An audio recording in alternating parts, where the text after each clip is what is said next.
हमारे writer sir ने 20 minute का पहलगाम अटैक पर एक वीडियो बनाया। अब उस वीडियो में उन्होंने वही काम किया जो वो अपनी पुरानी पॉलिटिकल वीडियो में करते आए हैं। मोदी पर ब्लेम कर देना, मोदी गवर्नमेंट को बुरा भला बोलना, मोदी गवर्नमेंट को कोसना, उन्हें खरी खोटी सुनाना। ठीक है।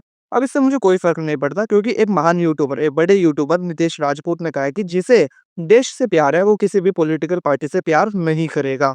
अब तुम मोदी को कुछ भी कहो, मोदी गवर्नमेंट को कुछ भी कहो, इससे मुझे कोई फर्क नहीं पड़ने वाला। लेकिन हमारे राठी सर के केस में ये सिनेरियो थोड़ा-सा उल्टा है। हमारे राठी सर अभी तक अपने पहले प्यार को नहीं भूल पा रहे हैं।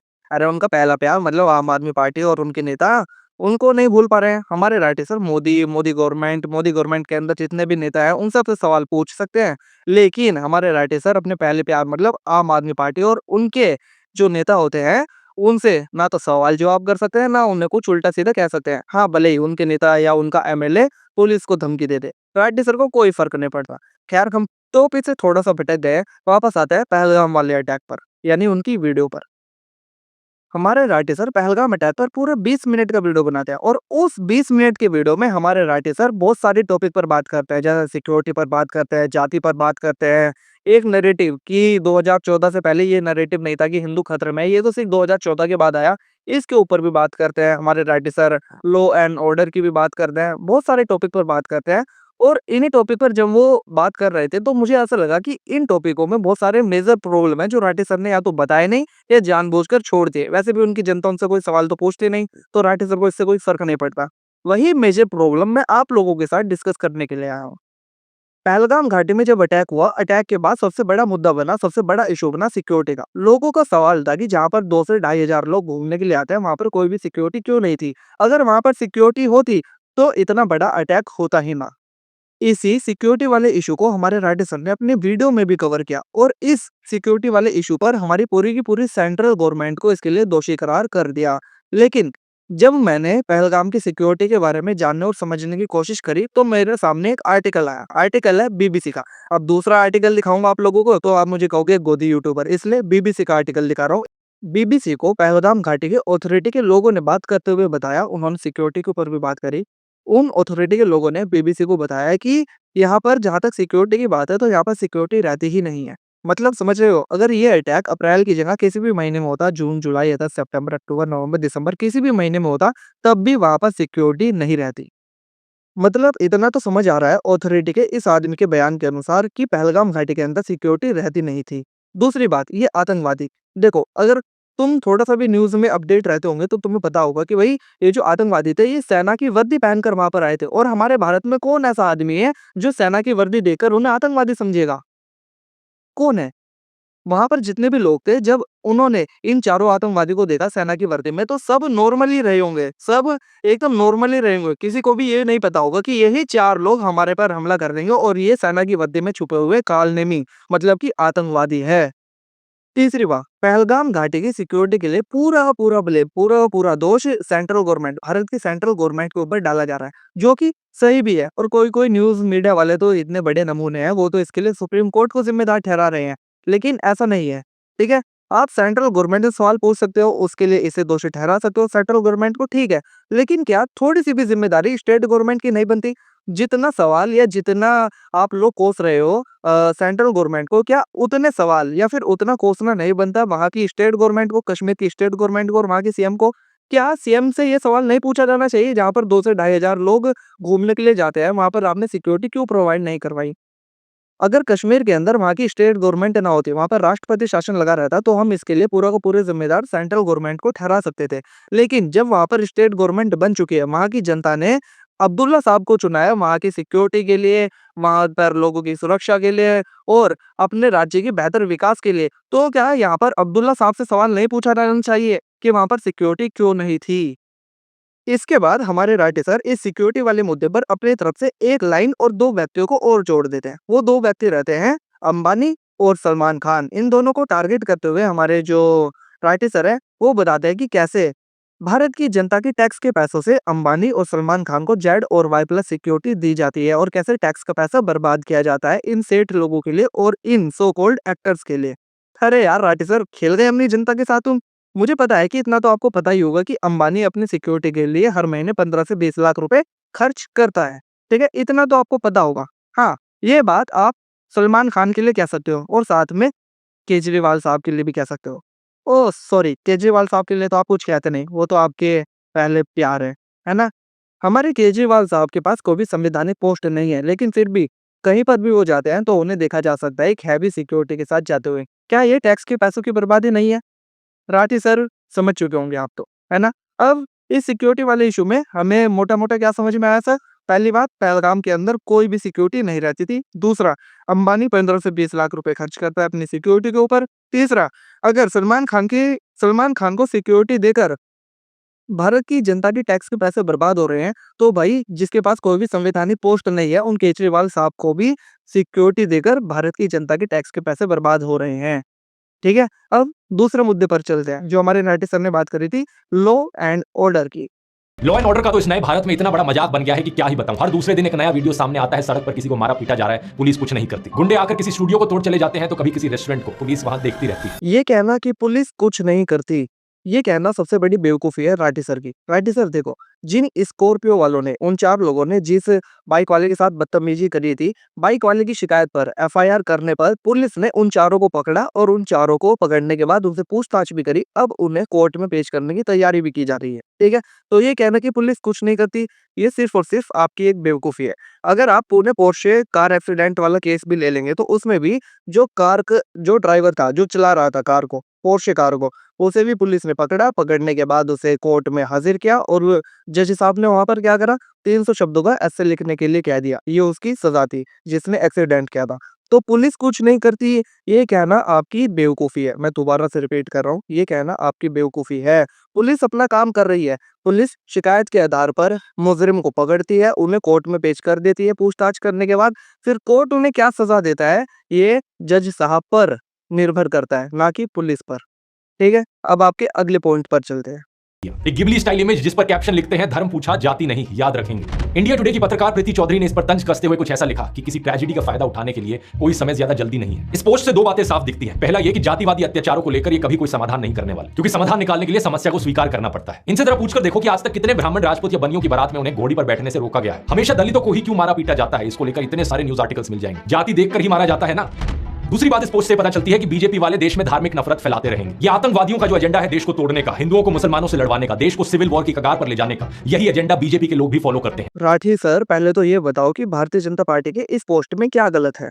ये तो फैक्ट है ना। आप तो फैक्ट पर बात करने वाले इंसान हो। भाई धर्म पूछ कर ही तो मारा है ना।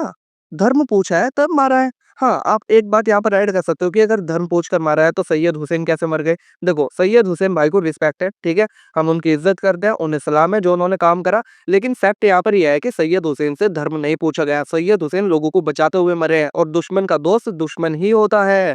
वो बचा रहे थे तो उसे मार दिया भाई को। लेकिन जो 26 लोग मरे हैं, वो धर्म के आधार पर मारे गए हैं। इसमें हिंदू मुस्लिम वाला सिनेरियो है ही नहीं। आप इस पॉइंट पर भारतीय जनता पार्टी का डबल स्टैंडर्ड लोगों को दिखा सकते थे, या आपको भारतीय जनता पार्टी या फिर मोदी को कोसने के लिए एक पॉइंट और मिल सकता था, लेकिन आपने वो मिस कर दिया। चलो, मैं आपको बता देता हूँ। भारतीय जनता पार्टी का डबल स्टैंडर्ड ये है कि भारतीय जनता पार्टी ने एक तरफ तो ये पोस्ट करी कि धर्म पूछा है जाति नहीं, और ठीक इसके 1 हफ्ते या 5 दिन के बाद हमारी सेंट्रल गवर्नमेंट ने एक ऑर्डर निकाल लिया कि अब भारत के अंदर जाति जनगणना होगी। और भाई भारतीय जनता पार्टी के जो फॉलोवर है भाई साहब, नमन है आप लोगों को भाई। भारतीय जनता पार्टी के जो फॉलोवर राहुल गांधी को हिंदुओं को जाति में बांटने का आरोप लगा रहे थे राहुल गांधी के ऊपर कि ये जाति जनगणना करवाकर हिंदुओं को बांट देंगे, वही सेम फॉलोवर इस चीज को भारतीय जनता पार्टी और मोदी साहब का मास्टर स्ट्रोक बता रहे हैं भाई। भारतीय जनता पार्टी के जो फॉलोवर है वो यूट्यूब पर, इंस्टाग्राम पर बैठ बैठ कर राहुल गांधी को मूर्ख बताते थे। क्यों बताते थे? क्योंकि राहुल गांधी संसद के अंदर चिल्ला चिल्ला कर कहते थे कि हम इस भारत के अंदर जाति जनगणना करवा कर दिखाएंगे, जाति जनगणना पास करवा कर दिखाएंगे। तो ये जो भारतीय जनता पार्टी के फॉलोवर थे, ये राहुल गांधी को फूल बताते थे। राहुल गांधी तो फूल है, लेकिन जब अब यही सेम काम मोदी साहब ने और बीजेपी ने किया, तो ये उस स्टेप को कूल बता रहे हैं। Wow, what a cool step! क्या मास्टर स्ट्रोक है मोदी साहब का। चलो, राठी सर के अगले पॉइंट पर आ जाते हैं, जो कि है कास्ट, जाति। मैं इस बात को मानता हूँ कि हमारे समाज के अंदर ये जो जात पात का सिस्टम है, ये बहुत ही गहरे तरीके से अंदर जा चुका है। ये इतनी जल्दी से निकलने वाला नहीं है और ये बहुत ही ज्यादा गंदा सीन है, ठीक है? लेकिन क्या इसे निकालने के लिए या फिर जात पात को मिटाने के लिए काम नहीं हो रहा है? एक्चुअली हो रहा है। अगर तुम बागेश्वर धाम को देखोगे या अन्य 2-4 बाबा को देखोगे तो वो रैलियाँ निकाल रहे हैं, यात्रा कर रहे हैं, जहाँ पर वो नारा लगा रहे हैं कि जात-पात की करो विदाई। वो इस जात-पात को खत्म करने के लिए रैलियाँ निकाल रहे हैं, यात्रा कर रहे हैं। यानी इस जात-पात को खत्म करने के लिए काम चल रहा है। लेकिन फिर भी कुछ 2-4 लोग हैं या 2-4 जातियाँ हैं जो सिर्फ़ इस अ, घमंड में है कि हमारी जाति सबसे ऊपर है, हम ऊँची जाति के हैं तो हम अपने निचली जाति को दबाएँगे, जो कि बहुत ज़्यादा गलत है। लेकिन आंटी सर एक बात बताइए, क्या हमारे समाज के अंदर ही या फिर हमारे समाज के जो जाति ऊँची जाति वाले हैं, वो अपनी निचली जाति वाले को दबा रहे हैं? नहीं, उन्हीं सेम निचली जाति वालों को दूसरे कम्युनिटी के लोग भी दबा रहे हैं। वहाँ पर उन्हें दबाया जाता है दूसरे कम्युनिटी के द्वारा भी, लेकिन आप उस पर कभी कुछ नहीं बोलोगे। और आप ही नहीं, हर वो नेता जो दलित, एससी-एसटी के लिए राजनीति करता है, उनके नाम पर राजनीति करता है, वो भी उस पर मुझे कभी कुछ बोलते हुए नहीं दिखा। ठीक है? अब आपके अगले पॉइंट पर चलते हैं, जो आपने नैरेटिव बिल्ड किया है। कौन-सा नैरेटिव?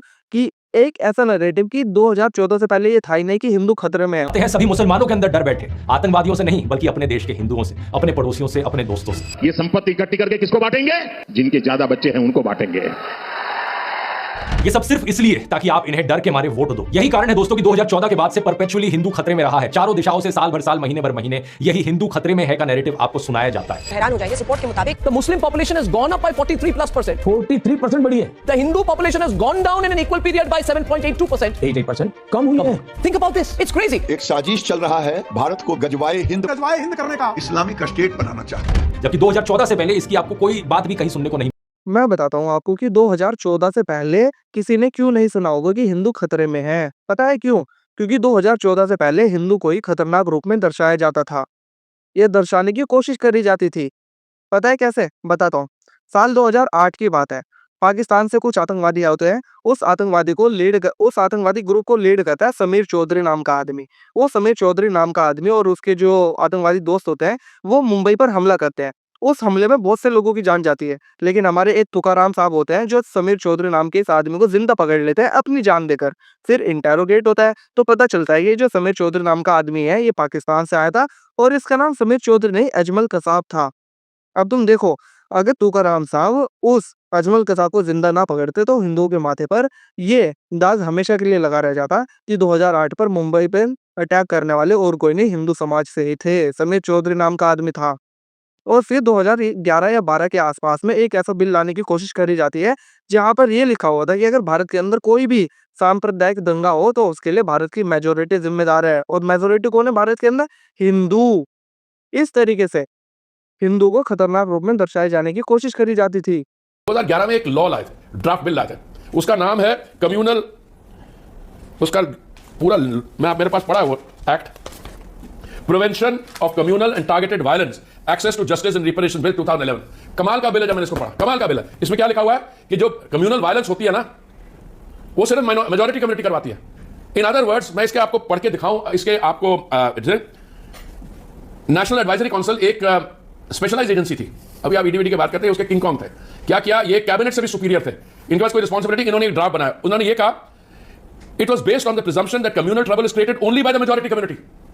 इन अदर वर्ड्स, अगर एक हिंदू मेजॉरिटी एरिया जहां पे 80% मेजॉरिटी है हिंदूज की, 4 आदमी आके दंगा कर जाए वहां पे माइनॉरिटी का, ब्लेम उसका सिर्फ मेजॉरिटी कम्युनिटी पे है। ये बिल में लिखा हुआ है। और a sexual assault is punishable under this group, under this bill only if committed against a person belonging to a minority group. Against minority group, Hindu woman gets raped, it's not going to be questioned. But a sexual assault is punishable under this bill only if committed against a person belonging to a minority group. ये क्या ये bill parliament में पेश किया? हाँ जी, पेश किया था, सुनते जाइए। और फिर एक किताब भी छाप दी जाती है जिसमें बताया जाता है कि ये जो 26/11 का हमला हुआ था ना, ये आरएसएस और बीजेपी की साजिश थी। ये इन दोनों की चाल थी, जबकि बीजेपी तो वहां पर सेंट्रल गवर्नमेंट के अंदर थी भी नहीं। एक तो मुझे इन लोगों को समझ नहीं आता, अभी कुछ हमला हो जाए उसके लिए भी बीजेपी जिम्मेदार, और जब बीजेपी इस सेंट्रल गवर्नमेंट में थी नहीं इंडिया के अंदर, तब भी अगर कोई हमला हो जाए तो उसके लिए भी आरएसएस और बीजेपी जिम्मेदार। और अभी भी हिंदुओं के लिए भगवा टेरर जैसे शब्दों का यूज होता है। आपने भी ये नाम सुना ही होगा, ये शब्द सुना ही होगा कहीं ना कहीं, इतना तो मेरे को पता है राठी सर। अब बात समझ रहे हो, 2014 से पहले आपने क्यों नहीं सुना था कि हिंदू खतरे में या हिंदू खतरे में था? क्योंकि 2014 से पहले हिंदू को ही खतरनाक रूप में दर्शाया जाता था। उनके माथे पर सारा ठीकरा फोड़ने की कोशिश करी जाती थी। राइट सर, एक बात और बताता हूँ मैं आपको, 2014 के बाद सिर्फ एक नहीं 2 नैरेटिव पुश हुए हैं। पहला नैरेटिव तो आपने बता दिया कि हिंदू खतरे में है। 2014 के बाद ये नैरेटिव शुरू हुआ कि हिंदू खतरे में है और ये हो जाएगा, वो हो जाएगा। लेकिन 2014 के बाद एक नैरेटिव और पुश हुआ। वो ये है कि भारत के अंदर माइनॉरिटी को दबाया जा रहा है। भारत के अंदर माइनॉरिटी के जो हक है वो छीने जा रहे हैं। और अगर आपकी नज़र में हिंदू खतरे में है, 2014 के बाद चला और ये जो नैरेटिव है ये पुश किया भारतीय जनता पार्टी ने, तो भाई ये नैरेटिव कि भारत के अंदर माइनॉरिटी को दबाया जा रहा है, उनके हक छीने जा रहे हैं, ये किसने शुरू करा? ये सिर्फ मेरी नज़र के अंदर ओपोजिशन ने शुरू करा। ठीक है? क्योंकि दोनों काम बीजेपी नहीं कर सकती भाई। एक हाथ से ताली नहीं बजती। मैंने बॉलीवुड के कुछ एक्टर को कहते हुए सुना है कि उन्हें भारत के अंदर डर लगता है। क्यों डर लगता है भाई? किस बात पर डर लगता है? किसने हमला किया है आपके ऊपर? नसरुद्दीन शाह शायद उनका नाम है। अगर नाम गलत बोल रहा हूँ तो अब मुझे फ़र्क भी नहीं पड़ता उनका नाम क्या है। उनकी फ़िल्में आप लोगों ने देखी होगी। आप लोगों को ही डर लगता है? जॉन अब्राहम, जो कि खुद एक माइनॉरिटी है, उन्हें तो डर नहीं लगता। वो तो खुलेआम इंटरव्यू में कहते हैं कि भाई मुझे डर नहीं लगता। अरे यार, महान तबला वादक जाकिर हुसैन साहब, उन्हें भारत के अंदर कभी डर नहीं लगा। वो तो गणेश जी की भी पूजा करते थे, सरस्वती जी की भी पूजा करते थे, उन्हें कभी डर नहीं लगा। आप लोगों को भारत के अंदर डर लग गया। तो इससे यही तो नैरेटिव पुश हो रहा है ना इन महान बॉलीवुड के कलाकारों से, कि भाई भारत के अंदर जो माइनॉरिटी है उनके हक को दबाया जा रहा है। और ये कौन नैरेटिव पुश कर रहा है? अगर इन पॉइंट को छोड़ दो तो राइटर सर की वीडियो में और भी काफी सारे पॉइंट है जो मेरे को गलत लगे। जैसे राइटर सर ने कहा था कि क्या नरेंद्र मोदी इस बात का इंश्योरेंस लोगों को दे पाएंगे कि आगे फ्यूचर में कोई भी आतंकवादी हमला नहीं होगा। अरे यार, कोई सी भी सरकार इस बात का इंश्योरेंस आज तक के दे ही नहीं पाई है। और अगर दिया भी होगा तो वो हमेशा गलत ही साबित हुई होगी वो सरकार। क्यों? क्योंकि पाकिस्तान अपने आतंकवादियों को हमारे भारत के अंदर भेजता है, हमले करवाता है। लेकिन जो मेजर प्रॉब्लम मेरे को लगे उसके बारे में मैं आपसे ऑलरेडी पीछे डिस्कस कर चुका हूँ। तो जाते जाते बस इतना ही कहना चाहूंगा कि अगर आप लोगों ने वीडियो पूरा देखा हो तो आप लोगों का बहुत बहुत शुक्रिया।